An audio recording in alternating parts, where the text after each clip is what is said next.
Working on this brand new Z4 M40i gave me the idea to do a video for you showing you the safest pads for surfaces such as these modern day clear coats.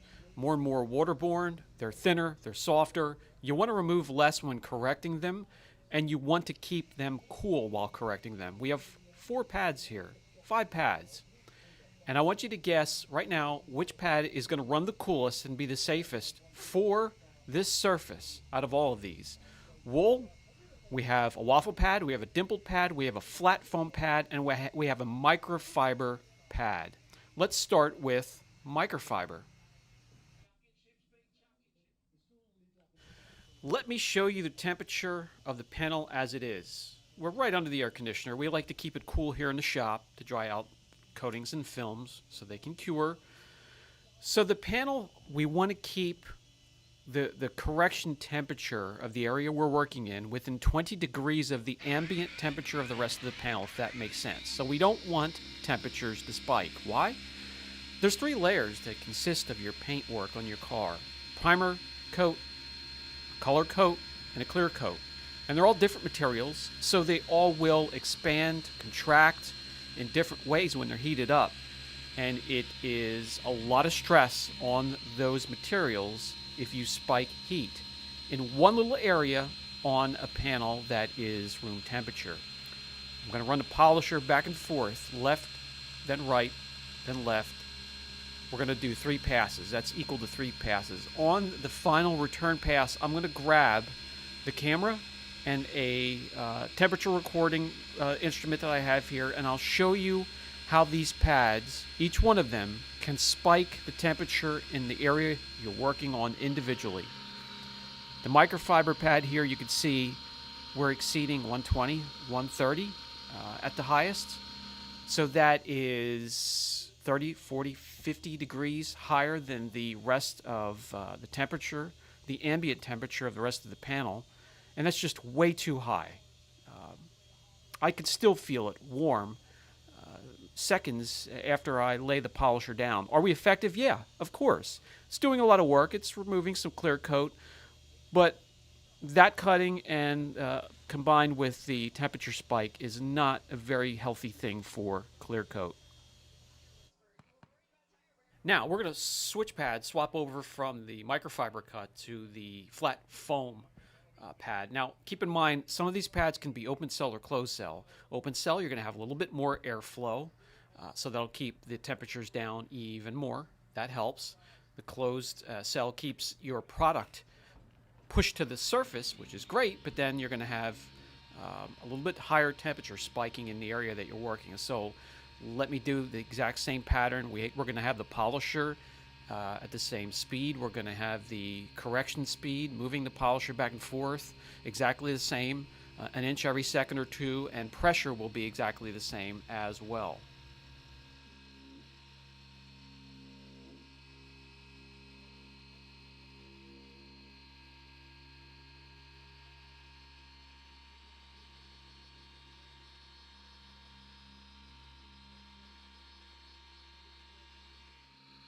This time around with the foam pad, temperatures still spiking higher than you would want in an area when the rest of the panel is, what, 70 degrees, 69 degrees?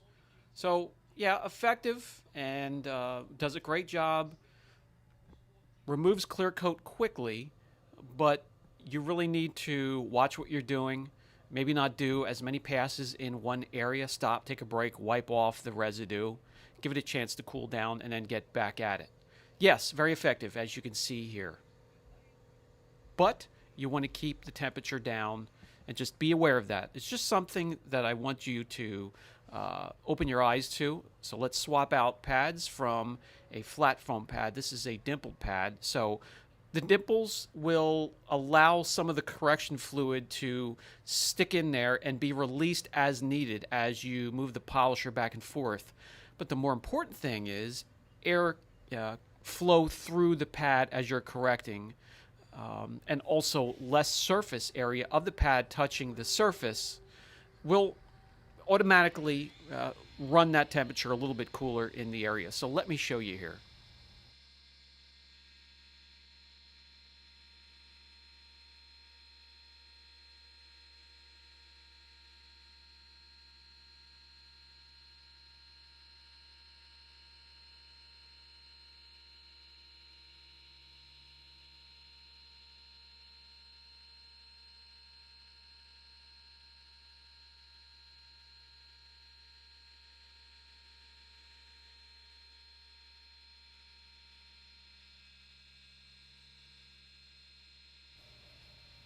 So with the dimple pad, and I really enjoy these pads, we're still getting above, we're in triple digits yet.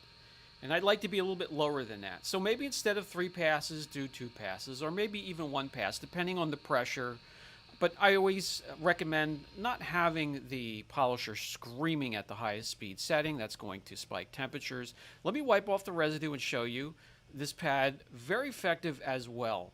And we're getting closer to the temperature I would like to be when you're correcting in those areas. We only have a few pads left, so maybe you can guess now which one it's going to be.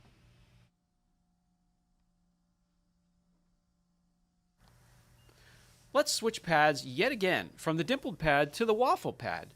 Now, the waffle pad makes even less contact with the surface while you're correcting and holds even more of the correction fluid within the pockets or the valleys of that pad. Take the pad off of the polisher and lay it face down just as it is on the surface, and then take a close look. Get down within the same level as the panel and take a look and see all of those air pockets within, and that's airflow, keeping the temperature cooler. You may need to be a little bit more patient while correcting because, yes, a little bit less of the pad is making contact to the surface. But I'm going to grab the thermometer here in a few seconds, and I'm going to show you. This pad here runs even cooler.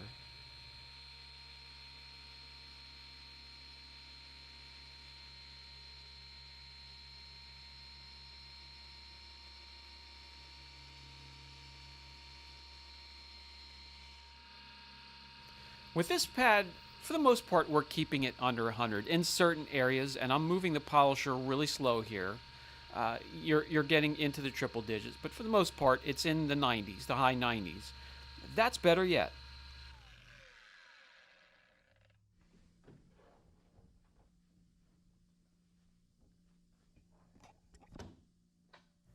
And this pad, if teamed up correctly with the right combo, with the right correction fluid, is just as effective as the previous pads. Okay, finally, wool. And let's attach that wool pad to the big bad rotary. This is going to be disastrous, right? Spiking temperatures, removing way too much clear coat. So let me give you a measurement here where we're starting, 70 degrees, and we'll load up the pad. We'll do the exact same pattern, speed, and pressure, the other polisher and pads, and I'll show you.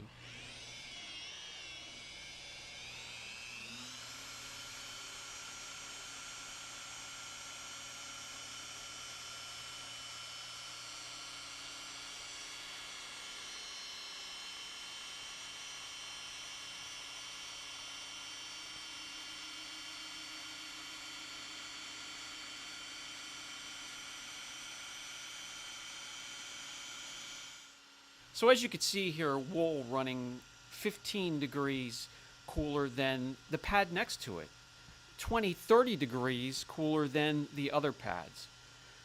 So they do make wool that has different aggression, real harsh cutting, medium, and finish. So I just wanted you to be aware of that, be conscious of it, and when you can, use the pads that run cooler, be a little bit more patient with them, and give that clear coat, especially modern clear coat that's steering away from solvent-based and moving towards, well, basically we're moving more and more to waterborne clear.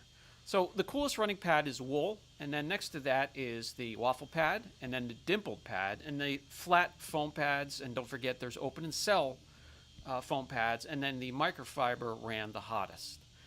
So I hope that helps. If you have any questions at all, don't hesitate. Brian from Apex Detail. Catch you in the next video.